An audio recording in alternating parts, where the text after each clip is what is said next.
let's work through one more problem together about translation. So another one in the book that is kind of worded a little bit differently. You're going to see that they all have the same components, but they all might be in a little bit different order. So this says 840 is what percent of 480? So we've got our two numbers. This time it's asking for what percent. So let's just go through and read from left to right like we're supposed to. We have 840. Any number is just going to come down. 840 is, that's going to be our equal sign. What percent? So I always use a P for what percent to remind me that I'm going to have to put my answer in a percent format. Of is going to mean multiplication, so I know that the next number is going to be in parentheses. 480.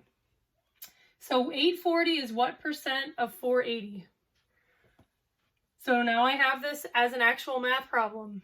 840 equals percent times 480. Because the P is not by itself, and we need to get the P by itself to calculate the percent, I need to use my division property of equality. So those 480s are going to cancel out. And my updated problem is now going to be P equals 840 divided by 480. Is that going to be my answer? No, we need to get that into a decimal format because this P says I want it in a percentage format. In order to turn it from a fraction to a percent, we got to turn the fraction into a decimal and then turn the decimal into a percent. So 840 divided by 480 is going to end up being P equals 1.75. I worked this out before the problem and reminded myself right here. So we have P equals 1.75. Is that our answer?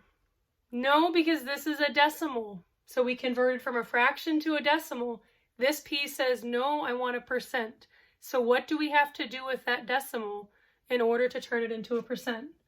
We're going to take that decimal and move it 2 places to the right. And that is going to give us an answer of P equals 175%.